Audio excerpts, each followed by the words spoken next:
I love my Nintendo Switch. One of the things I love about it is its wide variety of games. There's all kinds of stuff on there. You can play boomer shooters like Doom 2016. You can play amazing fighting games like the Marvel vs. Capcom collection, or you can huddle on down because it's getting cold and play some cozy games. What's going on, everybody? I'm Jay. Welcome to Square Pegs. Glad you're here. If you're new here, click that subscribe button. I'd love to have you stick around. Today we're looking at 10 fantastic cozy games on the Nintendo Switch that just make you feel all warm and fuzzy inside in the wintertime.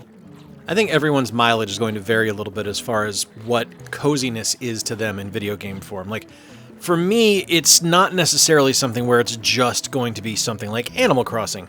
There's certainly going to be games like that on this list, but starting things off right here with Captain Toad Treasure Tracker, not necessarily something that I think a lot of people would immediately jump out and say, it's so cozy, because you do have enemies you have to worry about. There's almost quick time events in the boss fights where you have to make sure you're on the move and constantly in motion, which doesn't really scream cozy, but for me, this is the type of game that's just comfort food. It's something that I really get into. I can really relax while I'm playing. I never feel stressed with this one, and it's almost an idyllic, perfect game because of that. It's something I loved on the Wii U.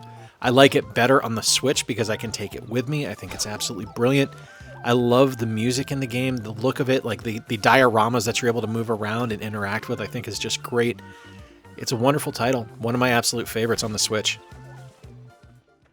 Of all the different kind of like occupation games on the Switch, Potion Permit wasn't one that I really thought was going to be anything truly special. But what I got was something that was unbelievably special and just is a comfort food game, kind of like other ones on this list. You play as a character that needs to create potions to help the town, to heal people, to give them care. And as you play the game, you need to go out into the wilds and fight some enemies, but it's not stressful fights or anything like that, and you gather resources to create different potions, and the potions are created in kind of this puzzle game format, and it's just a really, really cool experience. Everything in the game works really well, and as you play, the characters in the town will warm up to you more and start addressing you more friendly-like, as opposed to just being kind of aggressive as they are at the start of the game. But it's a really enjoyable experience and something that I was really blown away by when I finally sat down and played it. It's a beautiful game. Card Shark is one of those games that when I initially saw the concept of it, I was immediately intrigued by what it was presenting, because this was a game about being a con man, basically, where you are basically calling out cards for your mentor to be able to kind of take people for a ride and take their money. And as you play, you have to memorize different hands and things like that and different signals that you need to throw. And it's, again, not a traditional cozy game by any stretch of the imagination, but it's something where when I play it, I just feel at home. It's something that I look at and I see the cleverness behind it, and I see the kind of creative vision behind what they were going for. And to me, it wraps me up, and it's something I want to be involved with. It's something that's it's just neat. It's just cool. And it's not a high stress environment, which I really enjoy. Now, there are high stress situations and high stress moments in the game, but it's not something where that's going to be the overarching extreme that you're going to feel every time you play. There's just a really beautiful look and a beautiful feel to the game, and I love that. I don't much go in for visual novels, but I think they are a perfect example of being a cozy game, especially when it's something that doesn't try to toss too much into the equation of what you're experiencing with your visual novel. Now, something like the Ace Attorney series or the Phoenix Wright games, those are visual novels, but those are decidedly not cozy to me because those stress me out with having to deduce what's going on. But with Coffee Talk, and Coffee Talk Part 2, which I'm showing off here, I just fall into the stories of these characters, into the experiences of just being there and being there to talk to them. And that's incredibly cozy to me. I used to work in coffee shops. It was one of my favorite jobs I ever had. And I loved being able to talk to my customers as they came in and find out about their day and see how they were doing.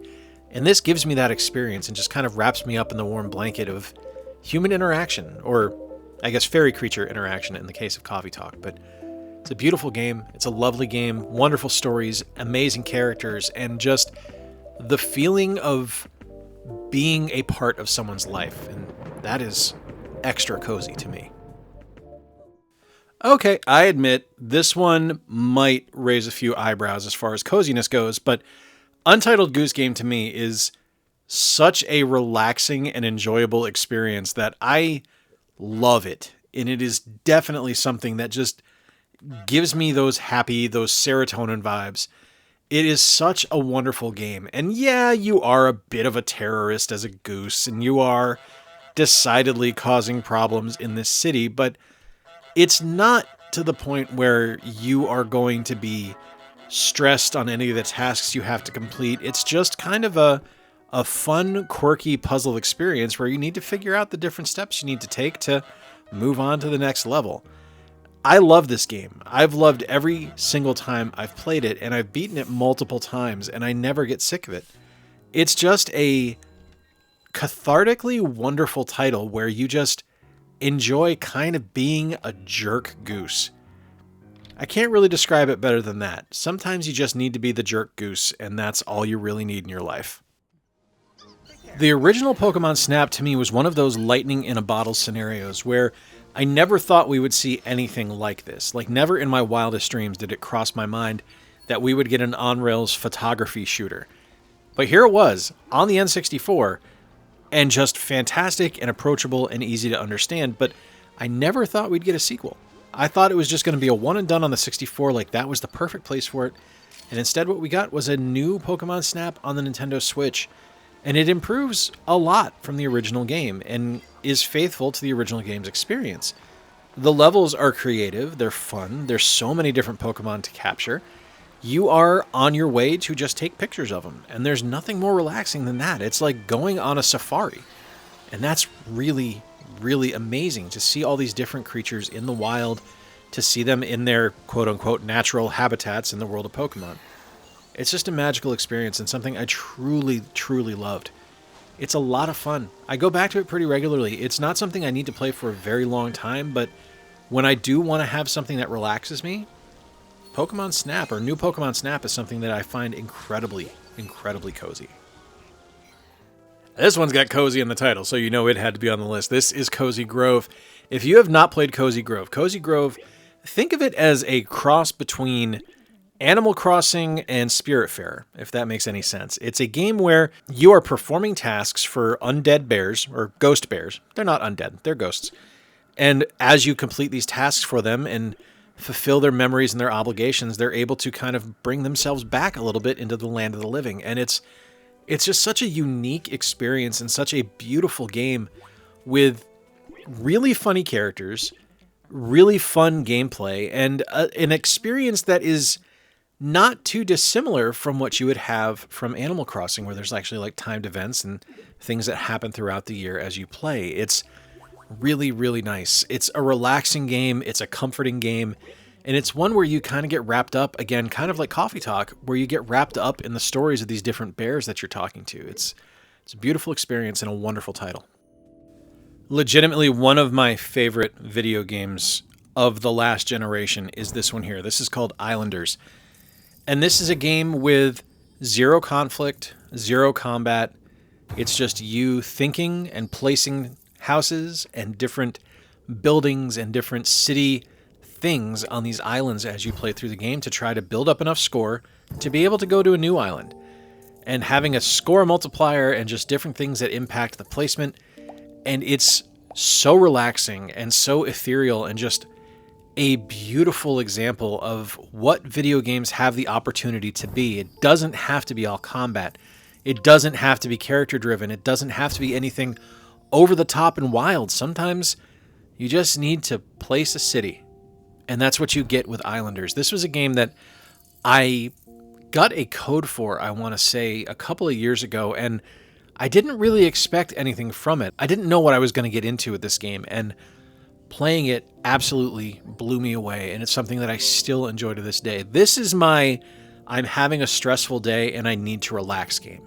This is one that is one of my get your mind right games. It's such a wonderful experience from top to bottom. Hoa to me is a Studio Ghibli film come to life in video game form, and there's nothing that makes me feel more kind of comfort and more at home than a Ghibli film, something from Miyazaki-san. And this feels like a Miyazaki movie come to life.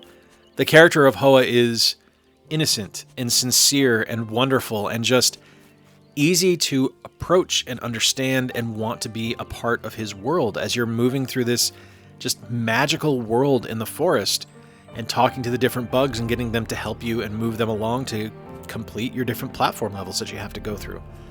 It's not a terribly complex game. It's a puzzle platformer that you have to solve things on, but I'll be damned if it isn't just something where you feel good when you're able to complete a level and you feel good being able to move Hoa's story along. It's really awesome. I absolutely love this one. This is one that we owned for a while and I just had never booted up. And then late last year, I decided to pop it in and try it out. And I was just immediately drawn to the story, to the design, and the music of the title. It's just a wonderful experience all across the board.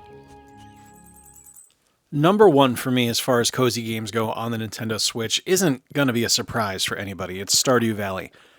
I have played this game more than really any other cozy game outside of Animal Crossing. And as much as I love Animal Crossing, everything Stardew Valley does, it does better than what Animal Crossing does, minus the adorable animal characters. If you haven't played it, you are a character that works in the city.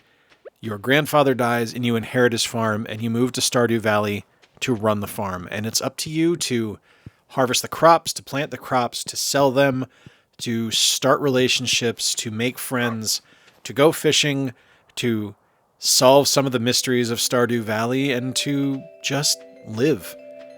It's amazing. It's such a simple game and such a wonderfully executed title that I'm honestly blown away that this is a one-man show, that this was just one guy that made this amazing game, because there isn't a single part of this game that misses. Everything works on it. 10 cozy games on the Nintendo Switch, and this is just the 10 that I wanted to talk about. There are dozens, if not hundreds, of cozy games on the Switch that are worth checking out, either physical or digital, in the Nintendo Switch eShop. Let me know your favorites in the comments down below. Yes, conspicuous by its absence is Animal Crossing, but figure everyone kind of knows that one. Until next time, folks, I've been Jay. I appreciate you spending a little bit of time with me. If this is your first time here, click subscribe, stick around, love to have you hang out, and remember to play more games, stay square, and take care. I'll talk to you soon.